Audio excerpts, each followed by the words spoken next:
je dois ou je devrais faire ci ou ça, ou me comporter comme ci ou me comporter comme ça. Ok, parlons-en.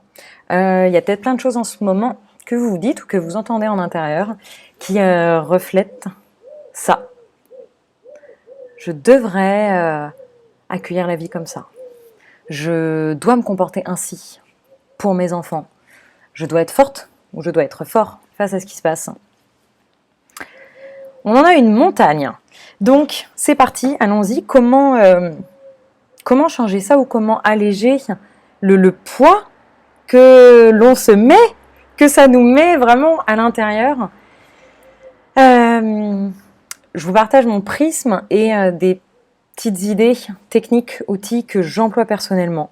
Je le répète à chaque fois, mais vraiment prenez ce qui vous appelle et j'invite à ce que vous suiviez votre cœur vers votre sagesse à vous. Moi, je vais juste inspirer. Heureusement, on fait tous avancer le monde avec justement tout ce qu'on se renvoie, tout ce sur quoi on s'inspire et on s'aide. Et donc c'est je devrais, je dois, il y en a plein, honnêtement. Même moi, je me rends compte, ça m'impressionne. C'est très vibrant dans nos esprits mentaux, dans notre esprit mental. Et en fait, il s'en recrée au fur et à mesure. Expansion de conscience, donc plus on avance, plus on crée constamment d'attaches à des il faudrait, il serait mieux, ou je devrais. Donc on en a plein à l'intérieur, ils viennent, ils vont revenir. Chose intéressante, c'est de jongler avec, déjà d'accueillir que ce soit là, d'accueillir qu'ils vont revenir, d'accueillir qu'on va en créer d'autres, et justement de jongler pour ne pas s'y attacher, ne pas les laisser prendre le pouvoir. C'est je dois, je devrais, il faudrait, il nous ôte notre pouvoir, notre choix, tout comme cette phrase de j'ai pas le choix. Alors c'est un truc que moi j'ai banni depuis longtemps, que je ne m'entends plus du tout dire, et c'est je dois ou il faudrait, je me reprends à l'oral, malgré tout je les entends dans ma tête. Donc, accueillir d'une certaine façon que ça va revenir, parce que c'est la mécanique de l'esprit mental, sur lequel on continue de mettre de la lumière pour jongler avec, et pour le câbler différemment, selon le prisme vers lequel on a envie d'aller. Ok. Donc on doit jouer avec ces rouages, et si c'est là, à chacun de trouver ces petits outils pour jongler le plus rapidement possible et ne pas se laisser emprisonner par tout ce qui va mettre du poids, qui va être reflet de nos jugements, ou de nos croyances, ou de nos peurs, par rapport auxquelles on se juge, on se limite et on se catégorise. Donc, si on cherche justement à ne pas s'enliser là-dedans inconsciemment et ensuite à réagir avec automatisme et avec ça à l'intérieur, en se dépossédant de notre choix, l'idée, c'est toujours de se créer l'espace pour voir et entendre et pouvoir court-circuiter ce qui est là. Donc plus je laisse de l'espace dans mes journées,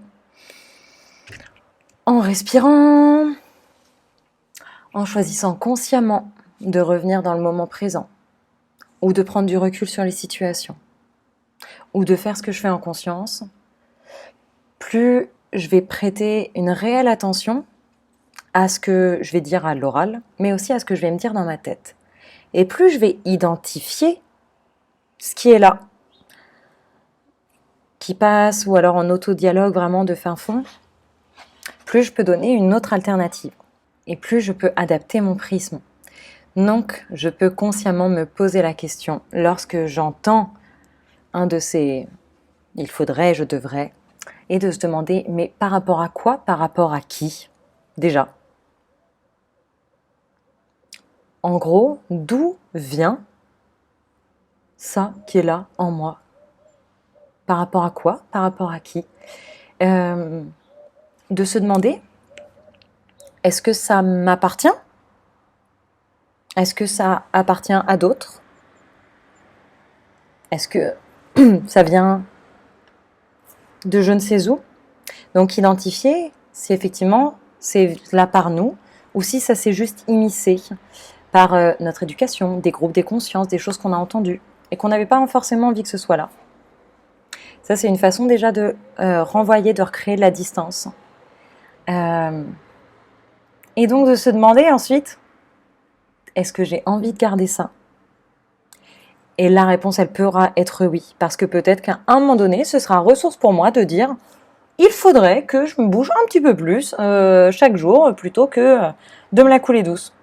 Peut-être que là, ce sera une ressource, et que je me dirai, oui, là, j'ai envie de le garder. Mais je me donne le choix. Je fais ce choix en conscience. Et je peux me dire, là, j'ai pas envie de le garder. Non, là, j'ai envie de changer ça. Donc, je peux choisir que non, effectivement, là, je l'ignore, ou je le renvoie, ou je le redonne à la personne, ou au groupe, ou à l'univers. Et je choisis que ce ne soit pas avec moi, dans mon prisme. C'est comme ça qu'on va se redonner le pouvoir dans ce côté puissance intérieure, pas du pouvoir qui écrase, mais le pouvoir de choisir ce qu'on met à l'intérieur, les vibrations avec lesquelles on va justement jouer pour créer dans l'univers. Donc j'invite à cette jonglerie, à ce petit jeu avec soi, à trouver vos techniques, vos façons de le faire et de l'utiliser et de le pratiquer véritablement. Plus belle des ressources pour l'ancrer, pour que ça câble, pour que ça devienne par défaut, ça va être de le pratiquer. Je vous laisse avec ça pour aujourd'hui, avec un doux vent justement pour souffler un beau vent d'énergie, de changement, d'accueil et de transformation. Je vous dis à très bientôt et un gros merci.